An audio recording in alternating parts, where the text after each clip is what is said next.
Hello students, in this lecture we will be starting with unit 4, that is what is a transaction, what are the transaction processing systems, what are the different operations that include in a transaction, and we will be in the next chapter but with the same unit we will be covering the concurrency control techniques, that why concurrency control is required and what are the various techniques that are involved in concurrency control. So let's start with the definition of transaction. A transaction is basically a collection of operations that form a single logical unit of work.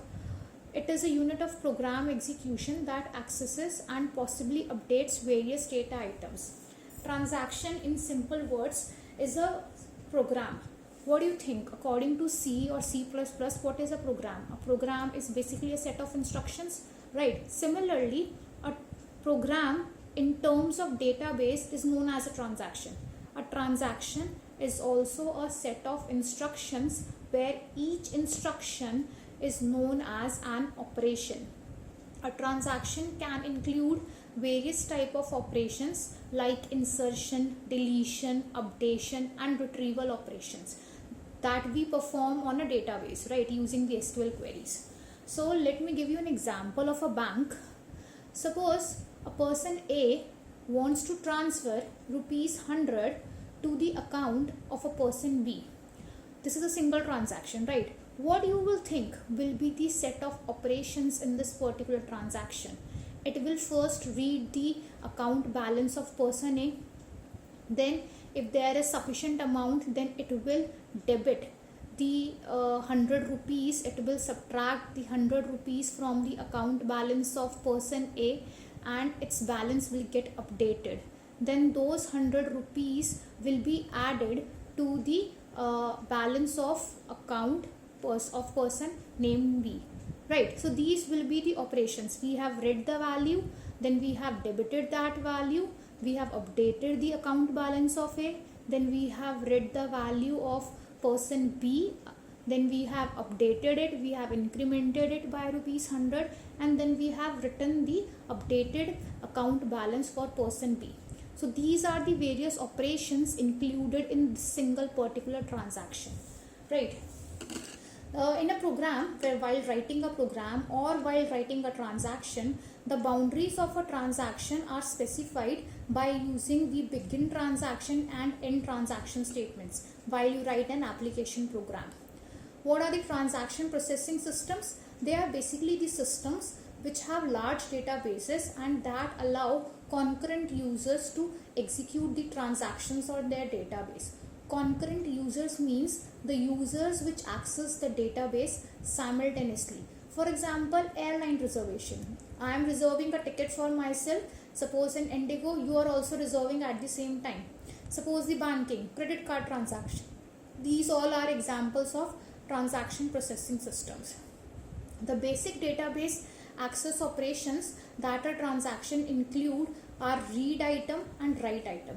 Read item means we are just reading the value of particular item. Item here means, for example, in case of bank, it can be the account balance. For example, in case of airline reservation, the item X can be the number of seats, reserved seats or vacancies available, right?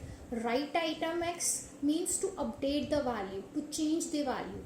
Suppose after reserving 5 more seats in some flight Indigo, what is the new value of the number of seats in the Indigo? That is, we have updated the value.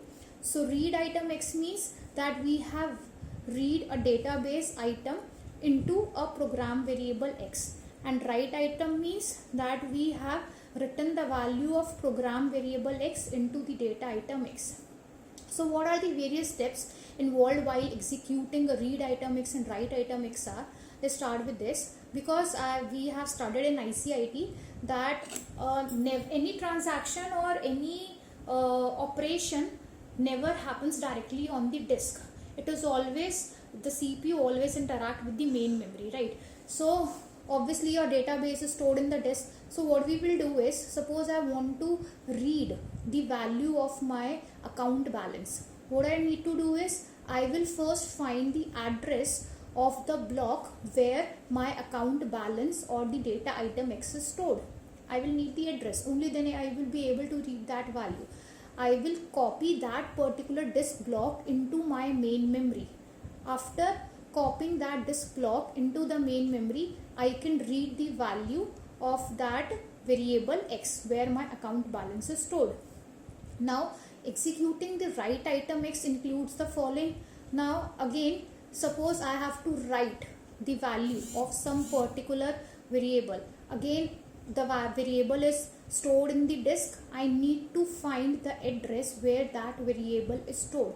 I will find the address of the disk block where the variable X is stored. I will copy that disk block into the main memory, and then I will update its value, whatever the value is, and then the updated value, because this is a write operation, the updated value will be written back to the disk, because after all I have to store all the details into the disk. All the details get stored into the disk. Main memory is just for the temporary operations, right? So I will write down the updated value of the updated block back to the disk.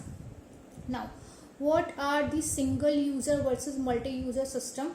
As the name suggests, a DBMS which allows only the single user at a time are the systems which are single user systems. Multi-user systems are the systems which allow multiple users to access the database at the same time, right? For example, we have airline reservation systems, we have stock exchange, we have banks.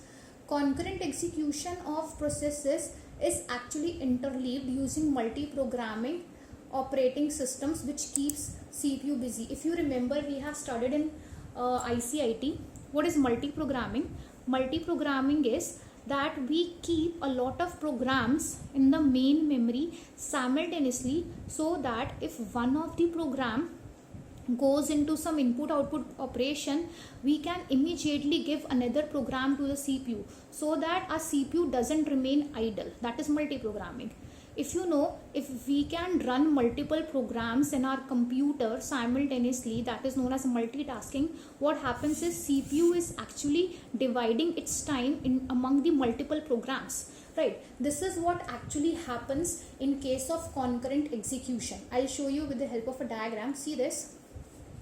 Here in the first scenario, we have suppose we have two persons, A and B, which are booking a ticket, right? This is a scenario with a single CPU. When we have a single CPU and we have two programs, those who are running on the same CPU at the same time, because this is concurrent execution at the same time, it will be like that A will be given some time of the CPU, then B will be given. Interleave means CPU will be switched from one program to another within a time interval. The whole time of CPU is divided into among these two, A and B. This is the interleaved processing, that CPU is switched at this particular point, then CPU is switched at this particular point, then CPU is again switched at this particular time. Like this, the whole CPU time is divided among A and B. And this is the scenario where C and D, they are concurrently executing the database, but we have multiple CPUs.